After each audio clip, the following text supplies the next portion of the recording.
පවුල් සංවිධාන ක්‍රමයක් විදිහට අපේ ගොඩාක් කාන්තාව පාවිච්චි කරන ඒ වගේම පාවිච්චි කරන්න කැමති ක්‍රමයක් තමයි මේ ජඩය නැත්තම් ඉම්ප්ලාන්ට්. අපි මේක හෝමෝන කරල් තැන්පතුව කියලා හඳුන්වනවා. ඉතින් මෙන්න මේ හෝමෝන කරල් තැන්පතුව කරල් විදිහට තමයි එන්නේ. මේක සුදු පැහැති ප්ලාස්ටික් කරල්. ඒ වගේම මේකේ හෝමෝන අඩංගු වෙනවා සෙන්ටිමීටර් 3ක් විතර තමයි මේක කරලක සයිස් එක. ඉතින් මේවා තැන්පත් කරාම වෙන්නේ මේකේ තියෙන හෝමෝන කාන්තාවගේ ශරීරයට හෙමින් නිදහස් කිරීම. ඉතින් මෙන්න මේ හෝමෝන කරල් තැන්පතුව සම්බන්ධයෙන් තමයි අපි අද වීඩියෝ එකෙන් කතා බහ කරන්න සූදානම් වෙන්නේ.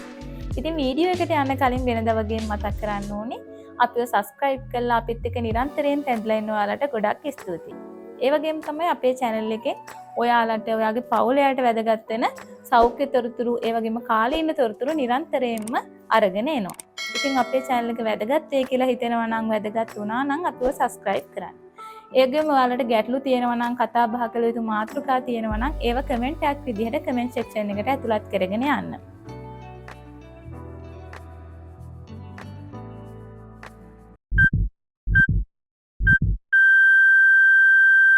පවුල් සංවිධාන ක්‍රමයක් විදිහට ගොඩාක් කාන්තාව පාවිච්චි කරන ක්‍රමයක් තමයි මේ ඉම්ප්ලාන්ට් නැත්තම් හෝමෝන කරල් තැන්පතුව කියලා කියන්නේ. ඉතින් මේ හෝමෝන කරල් තැන්පතුව කියලා කියන්නේ හෝමෝනමය උපත්පාදන ක්‍රමයක්. ඒ වගේම තමයි මේක తాවකාලික උපත්පාදන ක්‍රමයක්. මේකේ අඩංගු වෙන්නේ ප්‍රොජෙස්ටරෝන් කියන ස්ත්‍රී හෝමෝනය.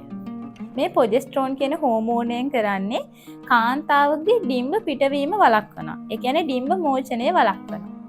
ඒ වගේම තමයි ගැබ්ගල ශාවයන් වල ඝනත්වය වැඩි කරලා ශුක්‍රාණු වලට පහසුවෙන් ගර්භාෂයට ඇතුල් වෙන්න තියෙන හැකියාව අඩු කරනවා. ඉතින් මෙන්න මේ ආකාර දෙකෙන් තමයි ආව ගැබ් ගැනීමකින් ආරක්ෂා කරන්නේ. මේ හෝමෝන තැන්පතු තනි කරලේ තැන්පතු වගේම කරල් දෙකේ තැන්පතු විදිහට තියෙනවා. ඒ වගේම තමයි මේ කරල් නැත්නම් මේ තැන්පතු අවුරුදු 3ක් ආරක්ෂාව ලබා ගන්න පුළුවන් කරල් විදිහට තියෙනවා. ඒ වගේම අවුරුදු 5ක් ආරක්ෂාව ලබා ගන්න පුළුවන් කරල් විදිහට තියෙනවා. ඉතින් කෙනෙක්ට අවශ්‍ය නම් දරුවපත් අතර නිසි පරතරයක් පවත්වා ගන්න මෙයාලට ගොඩක්ම සුදුසුයි මෙන්න මේ හෝමෝන කරල් තැන්පතුව. ඒ වගේම තමයි මව්කිරි දෙන කාන්තාවෝ ඉන්නෝ නම් මෙයාලටත් ගොඩක් සුදුසු ක්‍රමයක් තමයි මේ හෝමෝන කරල් තැන්පතුව. මව්කිරි දෙන කාලෙදිත් පාවිච්චි කරන්න පුළුවන්. ඒ කියන්නේ මව්කිරි දෙන එකට ගැටලුවක් ඇති වෙන්නේ නැහැ මේ ප්‍රොජෙස්ටරෝන් කියන හෝමෝනේ. ඒ වගේම තමයි ඔයාලට මේක තැන්පත් කරගන්න පුළුවන් කොහෙන්ද? ඔයාලට පුළුවන් රජයේ රෝහල් වල තියෙන පවුල් සංවිධාන සායනයෙන් එහෙමත් නැත්නම් MOH කාර්යාල හරහා ඒ පවුල් සංවිධාන සායනෙත් ඔයාලට පුළුවන් මේ තැන්පතු තැන්පත් කරගන්න. ඒ වගේම මේක ඇතුල් කරන්නේ වෛද්‍යවරයෙක්. ඒ කියන්නේ පුහුණු වෛද්‍යවරයෙක්. ඒ වගේම මේක තැන්පත් කරන්න කලින් හිරිවැටීමක් සිදු කරලා තමයි තැන්පත් කරන්නේ. කාන්තාවගේ උඩ බාහුවේ තමයි තැන්පත් කරන්නේ. හැමට යටින් තැන්පත් කිරීම සිදු කරනවා. ඉතින් චූරි කැපුමක් සිදු කරලා මේක තැන්පත් කරනවා. මේ තැන්පත් කරාට පස්සේ මෙතන ප්ලාස්ටරයක් ගහලා එවනවා. ඉතින් ඔයා මේ තැන්පත් කරාට පස්සේ මේ කැපුම් පරිස්සම් කරගන්න විස බීජ ඇතුල් වෙන්නේ නැති විදිහට ඒකෙන් කිසිම ගැටලුවක් ඇති වෙන්නේ නැහැ.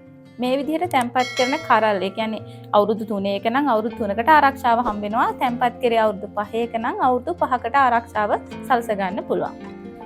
මේ හෝමෝන කරල් තැන්පතුව තැන්පත් කරගන්නවා නම් මේසස් වෙලා මුල් දවස් 5 ඇතුළත තැන්පත් කරගන්න පුළුවන්. ඒකෙන් සාර්ථකත්වය ඉතාම වැඩි. ඒ වගේම වෙනත් පවුල් සංවිධාන ක්‍රමයක් පාවිච්චි කර ඉඳලා මේ කරල් තැන්පතුවට මාරු වෙන්න ඕන නම් ඔයාලට පුළුවන් ඒ කලින් පාවිච්චි කරපු ක්‍රමය නවත්වුවාම මේ තැන්පතුවට මාරු වෙන්න. ඒ වගේම තමයි ගැබ් ගැනීමක් නැහැ කියලා ඔයාලට තහවුරු කරන්න පුළුවන් නම් ඒ ඕනම අවස්ථාවක මේ තැන්පතුව පාවිච්චි කරන්න පටන් ගන්න පුළුවන්. ඉතින් මේ තැන්පතුව නැත්නම් මේ ක්‍රමය ඊටාම සාර්ථක ක්‍රමයක්. ඒකේ සාර්ථකත්වය 99%ක්ම තියෙනවා. ඒ වගේම තමයි මේක අයින් කරාට පස්සේ ඊටාම කෙටි කාලයකින් නැවත ගර්භණී භාවයට පත්වීමේ හැකියාව තියෙනවා. ඉතින් මේක අවුරුදු 3කට 5කට වශයෙන් අපි තැන්පත් කරාට කෙනෙක්ට මේක තැන්පත් කරාට පස්සේ අවුරුද්දකින් බබෙක් හදන්න ඕනි කියලා හිතුනොත් එහෙම එයාට පුළුවන් ඒ අවස්ථාවේ මේ කරලා අයින් කරලා ඉවරලා ගර්භණී භාවයට පත් වෙන්න. ඉතින් අවුරුදු 3කට 5කට තැන්පත් කරාම 3ට 5ටම තියාගෙන ඉන්න කියලා නීතියක් නැහැ.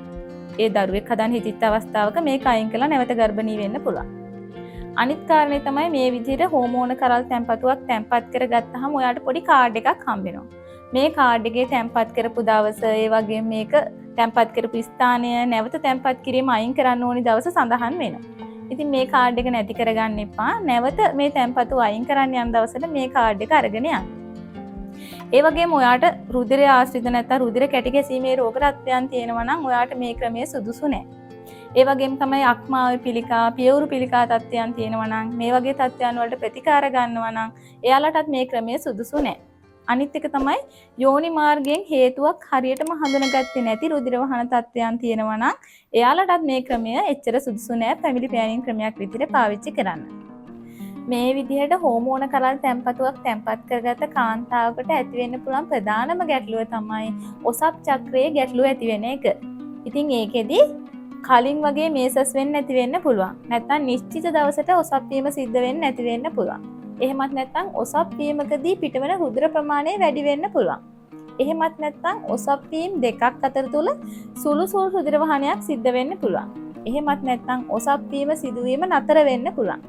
ඉතින් මෙන්න මේ දේවල් සිද්ධ වෙන්න පුළුවන් හෝමෝන තැන්පතුවක් පාවිච්චි කරන කාන්තාවකට.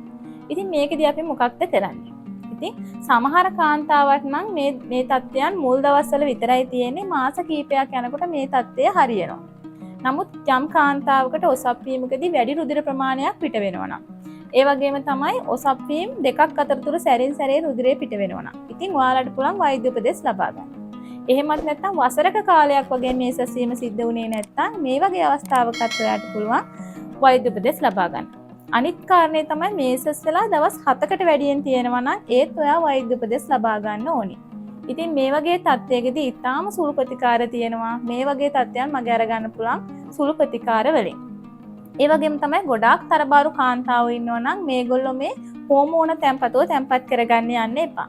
මොකද මේකේ ප්‍රොජෙස්ටරෝන් හෝමෝනේ තමයි අඩංගු වෙන්නේ. ඉතින් මේ ප්‍රොජෙස්ටරෝන් හෝමෝනේ කියන්නේ කෑම රුචිය වැඩි කරන හෝමෝනයක්.